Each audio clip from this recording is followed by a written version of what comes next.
Revelation 3796. From the 10th of June 1946. Winning the faith requires the will of the person.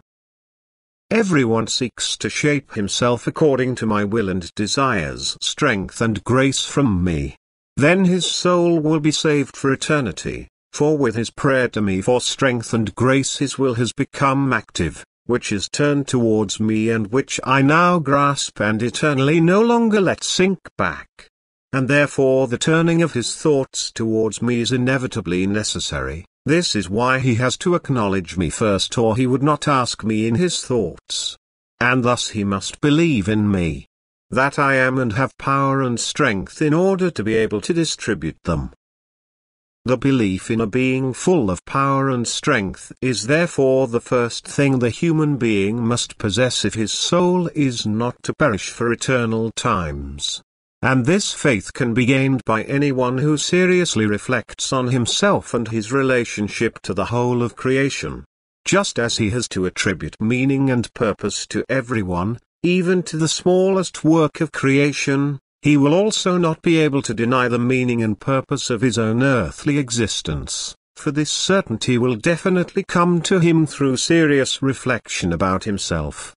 Because I will meet everyone who only has the will to penetrate the truth. And once he has recognized his earthly existence as a means to achieve a specific goal, he will consciously pursue the goal himself. Because faith will awaken in him in a being which created everything precisely for the sake of this goal, and he will now lean on this being, he will make contact with it. But the human being has to come this far on his own. He has to turn to me of his own free will, but then I will seize him and draw him to me, yet always taking his free will into account, because this is the law of eternity.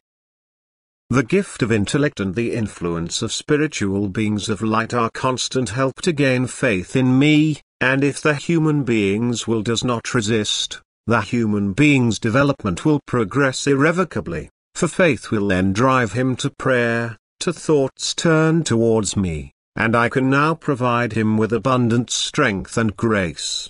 Anyone who has recognized the creation around him as meaningful and purposeful will also try to explain the earthly adversity to himself as purposeful, and he will also soon find the right answer to the mentally posed questions. For I enlighten every person's thinking who is of good will and seriously desires truth.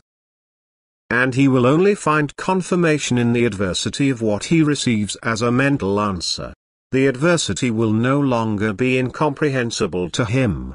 And he himself will make an effort to live on earth in accordance with my will and to join me ever more intimately, and he will never ever be without strength and grace. Yet all this is only brought about by his will, which must freely turn towards me in order to be grasped and find my constant support.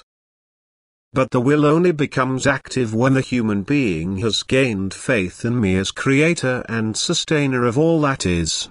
And for the human being to gain this faith all means are at his disposal, for with his senses he can grasp and process what he sees and hears, and the end result must be a convinced faith in a being from whom everything emerged, for I myself gave the human being the ability to recognize this. Yet he must use it himself in free will.